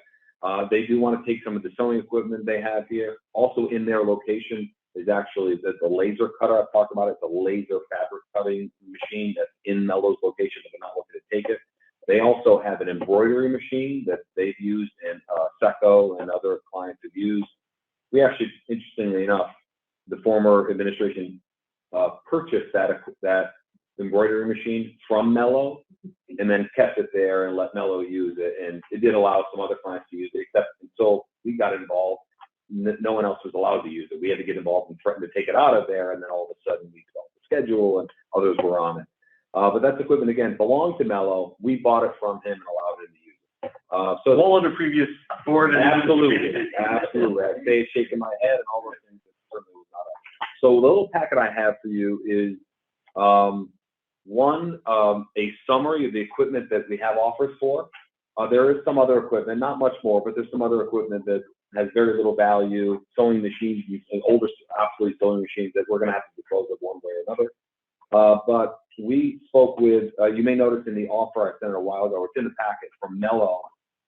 They talked to a vendor, Civet, who was really one of the few vendors in the region for this type of equipment, and they gave them prices. I contacted them as well because we purchased our equipment from them, and we talked to Westchester Sewing Equipment as well to verify these amounts.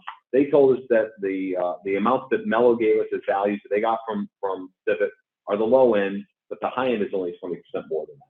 And then we talked to them about the laser cutter, which is an expensive machine. We paid over $46,000 for it, I think. $46,000. Years ago, it was already used. It's been worn down. It needs maintenance. You know, they talk about it being worth, and there are newer versions of it that are cheaper, faster, easier to acquire.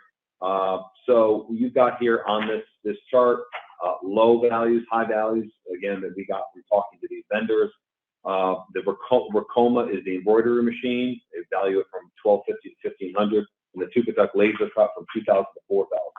So those are the values, the way that we, from our research. After that is a sheet that Mello provided us, which included the low end of these values, and at the very right end of this green graph are prices of what they're willing to pay. I've transposed those to the main sheet here. Those are all anything you see at the far right under Mello offer is what they offered for those. If it says 0, by the way, they are looking to purchase them, but for $0, because as was confirmed by OCIDA, they really don't have any value being discontinued. At the bottom of Mello's various offers there, we have the dashes. Those are ones they're not bidding on. And under SECO, they're bidding on, those aren't dollar amounts to the right. Those are how many of each piece of equipment. And they've offered us in the last attachment here, a letter from SECO. They've offered us $1,500 for those 4 pieces of equipment. Again, these are the offers. Could we do better? Potentially. We've looked at auctions. We called around. I frankly want to get rid of this equipment. I don't want to be stuck with it, period. I'm happy to have it go to people that are using it, companies that are using it. These are 2 viable companies. We have our share of accelerator clients that are going nowhere. I will tell you, these are 2 successful companies that are busy. They're not going to be associated with the IDA, much longer after May and June, respectively, for Mello and SECO.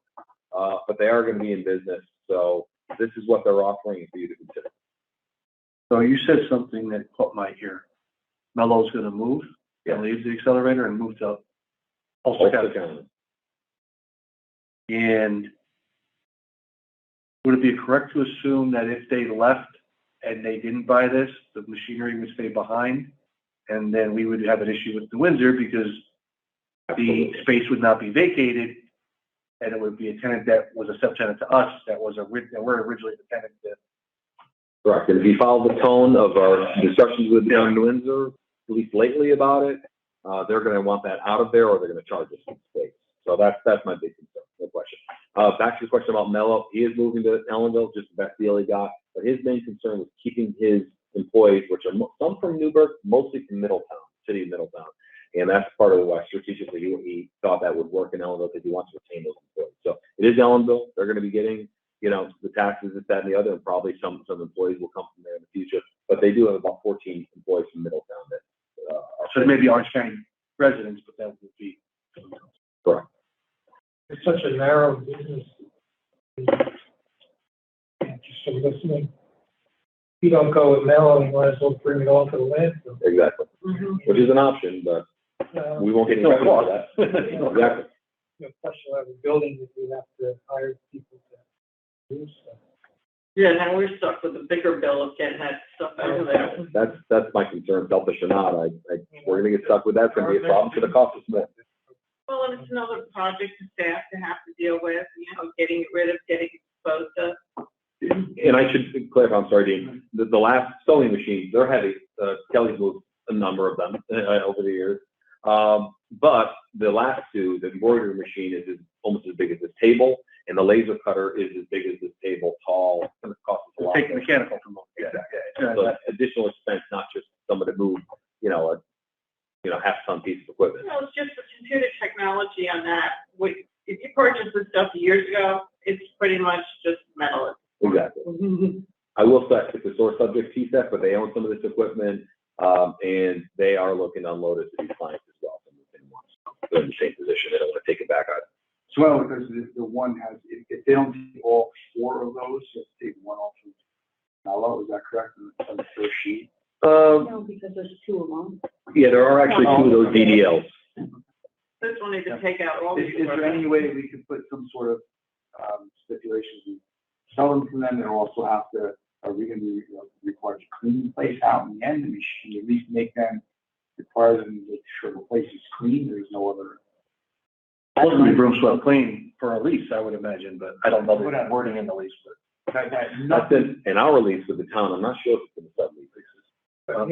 feel I'm saying they're taking everything, or they're not taking the embroidery machine? No, they're not. They're only taking the ones where it says mellow offer and there's a dollar sign next to it. Can we tell them they have to take it off? It's like a gift. Well, but the Seco, the other client that's actually looking to stay and they're across the driveway from them, they want to keep them.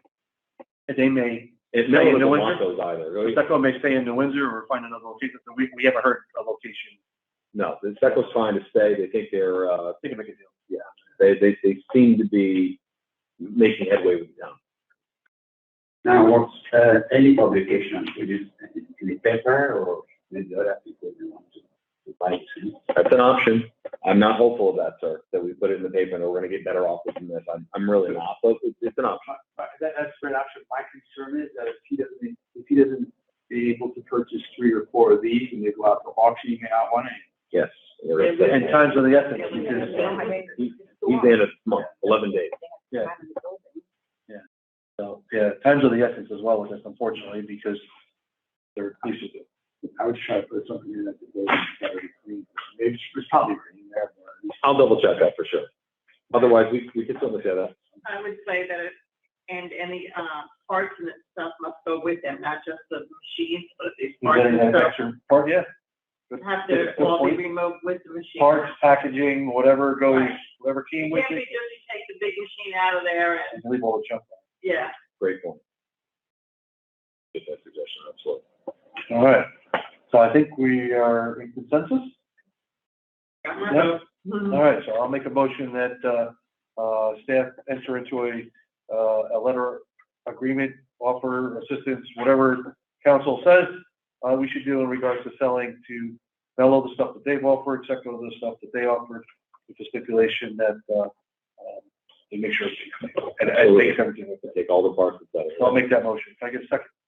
Second. Any further discussion? All those in favor say aye. Aye. Opposed? Same. Yes, unanimous. All right, let's continue on right along, sports fans. Next item under unfinished business is local labor monitor RFP. So this goes back to our governance meeting earlier this week, reviewing the 5 responses we got to our local labor monitoring RFP. And there was a vote and a recommendation coming from that committee. Mr. Chairman, I'll let you summarize that. Sure. So at the governance committee, we reviewed the 5 responses to the RFP for local labor policy analysis, with the stipulation that we also have an option of bringing it in-house to try to save some money. One of the concerns was that our costs have to be reviewed, meaning what we charge or they charge or a combination of both to our potential projects, because we don't want to price ourselves out. With that, we looked not only at pricing, but we also looked at knowledge of the entities. And while it wasn't a limiting factor, there we did identify who's local and who's not local, meaning who's local to Orange County and who's not. With that, we had a distinct discussion, and we decided to bring to the full board the option of having 2 local labor policy firms, one being Land Engineering, located right here in Goshen, and the other one being Fellinzer Engineering in Walk Hill, Middletown. No. Fellinzer previously did this for the IDA a couple years back, and there was nothing that was known about them doing anything bad or indifferent. It's just that Loki Brill is more of a statewide organization. Nothing bad with them either. They were one of the respondents as well. But with that, the committee decided to bring to the full board the opportunity to have 2. One of the stipulations is we'd like to be able to have a fee structure that both can agree to. They were off by maybe $150 in an example. The example is only as good as the example. Each project is literally different. You wouldn't want one project to get charged more than a comparable project for another. So we asked staff, if this board decides to go with the 2, is to see if we can get a rate structure from both of them that's equal, so that we're trying to compare apples to apples when they're doing it. It's not going to be perfect because each project is different. One project may last 12 weeks, the other one may last 12 months or 2 years. One may be big, one may be small, one may be easy, one may be hard. But it gives us the option. It also gives us the option if we decide to go this route in case they have a conflict. Because both Land and Fellinger also do some municipal work. A lot of it's done for the municipality, so it's less of a conflict if they're representing a municipality. But if they say represented a project, like ABC development companies, building a building, if they were working on that project, then they couldn't also make Land, for example, was an engineer on the Lego project. Yeah, so it gives us those options as well. We've also talked about putting into a contract or some sort of agreement that is 30-day cancelable. So if there's something that we don't like, we can cancel it. We could also bring it in-house later on if we want to, either with existing staff or new staff. We could also simplify. There's many different ways to do this, but to answer the RFP side of it, the committee decided to go with 2 and bring it to the full board for discussions. So that's where we're at. So I don't think you had the chance to attend that, but do you have any comments or anything? No, I read the RFPs and stuff when they came through, and I had eyes on it. I do have concerns a little bit about Fellinger because he does do a lot of projects in Orange County. So I do like the idea of having somebody else to flip it to, so the conflict is not there. And I think that's something we're going to have to really, before we assign anything to that firm, make sure that there's nothing else going on that could be a potential conflict for us. Sure. But other than that, I'm all for local labor. I'd rather award somebody locally a contract than take it out of county. Yeah. Like I said, they were all very close except for one. One was probably about 20% higher. Yeah. Not that it disqualified them, but it was a noticeable difference. So with that, any further discussion? You know, what I was going to say is that you're obviously correct, but the company itself doing the work doesn't have to be from the county, but the people who work on the project. Yeah, for construction. And then we also discussed, I just wanted to add, we also discussed, which I think is a good idea, they had Delaware County. Yeah, so under governance, we're going to review our local labor policy because it's a little bit stale. It probably needs some better wording. And one of the recommendations we talked about just briefly was adding Delaware because a lot of people live up that way and just commute down here. And it's really part of the, I'll say, catchment area of our labor force. Also having a house up in Delaware County. That's what I'm thinking. But with that, so we'll take that under advisement and then we bring that up as a governance review, just like bylaw or anything like that. But at the table today, we have 2 moving forward or looking to move forward, and we'd like to get a continued discussion if need to, but if not, get a motion. Thank you. A motion to move forward with Fellinger and Land, and have staff negotiate a structure that would be equitable. Second the motion? Well, I'll make the motion. I'll make the motion. Steve'll second. Any further discussion? All those in favor say aye. Aye. Opposed? Abstained? Unanimous. Thank you. Chairman's report real quick. EDT is coming up, so Bill's going to be going to a major conference. I don't think we had the ability to be a good case study. Not yet. Not yet, but if you could ask while you're up there, please do. Bring back whatever you can that would help inform this board or educate us on anything that's new, specifically around that prevailing wage stuff that was brought up last year. I don't know if that's still a hot topic or not. It will be. The legislation that's pending or that's looking to go forward. And then lastly, real quick, we have a couple projects that unfortunately didn't make the window to make our meeting today. So one being Royal Wine, the other one being that Warwick Valley Energy. West Warwick Immersion Energy. Yeah, thank you. Those types of things. They just needed to better up their submissions and work with our council and stuff like that. So we were hoping, we were really pushing, but we just couldn't get it in. So hopefully next month we'll have a project to potentially talk about, maybe even schedule some public hearings. We don't have any public hearings scheduled. No, but there will be the resumption of the public hearing for West Warwick probably the week after next, the week of May 30th. So just let everybody know that so we can either virtually send it or whatever. But that's where we're at. And I'm always cognizant of making sure we have projects in the pipeline because that's what funds us to. I hate to see us, I've said this before, I hate to see us go knocking on the county's door saying, hey, we're out of money and we need to be funded. Yeah. That, we should be self-sufficient, we should be sustainable, and especially in a market like this and a county like this. So, but that's my quick report, and I don't need to keep anybody longer than that. So thank you. CEO's report, short. Yeah, I'll fly through mine. You have the meeting calendars, again, upcoming in order, Accelerator on June 7th. We'll talk about the Warwick renewals of leases, subtenant leases for our clients there, and one that's looking to expand and add 2 rooms. Finance, June 14th. Next Board of Directors meeting, June 15th. And governance, we talked about looking to tackle the bond council RFP. That's June 29th. A couple projects, West Warwick, as the chairman said. Frankly, we were just taking our time on that. Do you ask questions? Everyone asks very good questions. It's very new for us. It's new for the county real property department. We're trying to do the valuation on that. We have sought outside experience, whether it's IBAs that have done these types of deals. I actually had a long conversation with the town of Hamburg IBA that did a battery storage deal. That was really helpful.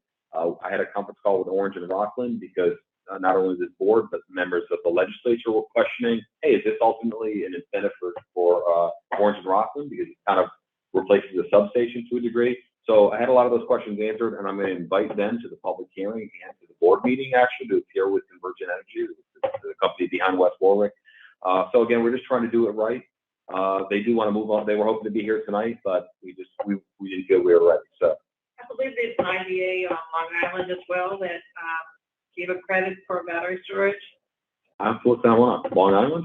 Yeah, I can go back to my research. I can't find it, but when I was Googling it, Dr. Google there, I saw some minutes for a couple Long Island ones.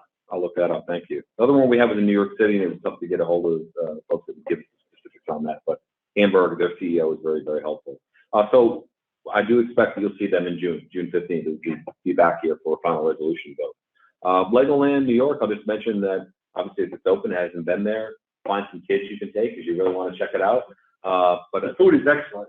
They just do a great job. I don't know why they have great food, but they have great food. They do. It's a priority to them. They are continuing to build on site. They're putting in kind of a water splash play area. They have a few other amenities that are coming, and they have remaining exemption to utilize through the sales tax exemption that the IDA awarded them. So they're looking to continue to access that. So we had a couple of calls. One as recently as today with their team and with Sue Katzoff, just helping them understand how they actually go about doing stuff. So, but it's good to know that it's going to continue to grow that project and continue to utilize the benefits. Shovel Ready RFP, our deadline was last Friday. We did receive 5 responses to that. I was really excited about that. Yeah, it really was great. I'll mention who they are quickly. Archaeology and Historical Resource Services out of Rock Tavern. Barton and LaJudas out of New Paltz. Delaware Engineering in Goshen. Iser Consulting, who also responded to our local labor monitoring proposal out of Newburgh, and Pacero Associates out of Newburgh as well. So looking to meet with all of them, really dig into their proposals, but really excited to come back to with you with those options. Last couple of things, I've mentioned that I participated in regional IDA meetings. Just came together, us, Dutchess, Ulster, Rockland, Sullivan, Westchester as well. Those have been terrific, 2 great meetings so far. And the opposition memo is an example of something that we're able to talk about as our peers to the Senate and Assembly bill. So we have another one coming. We're going to be hosting the next one in June, actually, at New Windsor. So I'll give you more information on that. As the chairman mentioned, the New York State EDC annual meeting in Cooperstown. I went to that last year. It's the first conference of this that I went to. It's next week. It is something that in future years I'd like to put out to the board. There are board members that attend those. So if we get there, we're a little more formed here, and we're all. I've been when I was with economic development. It's a very good event and a lot of education. You could literally there's seminars in every little breakout room and all kinds of cool stuff. Plus Cooperstown's a great area. Plus Cooperstown, there's golf, there's other things. I do know there are some IDs that have been going for 25 years. They don't go to as many meetings, but that's frankly not my interest. I'm trying to soak up whatever I can and obviously bring it back to you. So. Normally I stay 2 nights. I'm going to stay 1 night just with my baby situation at home. So I'm going to go down. I'll just leave before the last dinner. But I'm looking forward to it. I'll bring information back to share for sure. Last piece is clippings. We can continue to stay in the news and in the partnership. Orange County Partnership did a nice job of promoting the Shovel Ready RFP and writing a little story on that. So that you have that before you. you know, we usually have a story every couple of weeks and mid up the news and others, but we'll continue to share bookings with you as they come out. That's it for me. Great. We don't have an update, I don't believe, on any of our legal matters that need to go into executive session. Not for this, we're gonna go into executive session, just discuss one other topic. Okay. So, So before we do that, if you have any other open things, because at the end of executive session, I'd like to potentially close it since it's already at 3 o'clock. But if there anything else that you want to talk about prior to executive session, please. I was gonna say, we just, once we do get into contract with the 2 new, labor, can we do maybe a press release about that? Exactly. Big time, I was going to say, yeah. Yes, they're both labor, Orange County IDA awards contracts to 2 local engineering firms to help with local labor problems. Perfect. That's exactly what it's all about. Yeah, I just think, you know, again, we're trying to make that positive spin out there. I totally agree. Definitely. Yeah. And we might want to consider moving forward, having some type of, social media company to help us with social media. Yeah. Subcontract that out. Yes, so this is some discussion that, before you joined the board, that it's really around budget time. I have money in the budget for marketing, and actually in June, I'm looking to put together an RFP for that. Social media, PR, some education of the public around pilots and things like that. So we have a lot of objectives. Or even hiring somebody, you know, in-house, part-time, obviously. Yeah, something to discuss. It's something we could all work Yeah. on. Definitely. Yeah. Unfortunately, in the past, there was some stuff done that didn't really do a lot. So, yeah, we want to make sure that we're going to get the right bang for our buck with that. Well, that's what I'm saying. We have to look to see if an RFP or if we want to bring in somebody in-house and do, you know, a hiring. Makes sense. And that's right here in Goshen. Okay, that's great. Yeah, the police officers. Oh, Focus Media. Yeah, they were a previous vendor to us. They were. And they're going to respond to the RFP, right? Yeah, they will definitely. Yeah, they respond to that. There's a couple places though in Middletown that does just. Yeah. Yeah, so we'll figure that out. But in the interim, any ideas, bring to staff, we can get it out to the local media sources and our partners like the chamber and the partnership, like being in an advertise or in a newsletter that went to every site selector and business developer that they've ever worked with. I helped put together that list for 10 years, building it for 10 more years, and Colin's doing it now. I mean, that list is huge, and that's direct target marketing. Yeah, that type of stuff.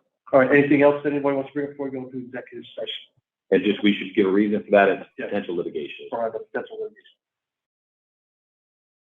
All right. So Dean, we need your help. Or is it Dean or is it Dennis is with us. Sorry. You need, I didn't catch who moved to go in and who seconded. I make a motion to go to executive session for legal advice in regards to litigation. I'll second that motion. See all those in favor say aye. Aye. Opposed? Abstained? Carried unanimously. Thank you. That's all you got.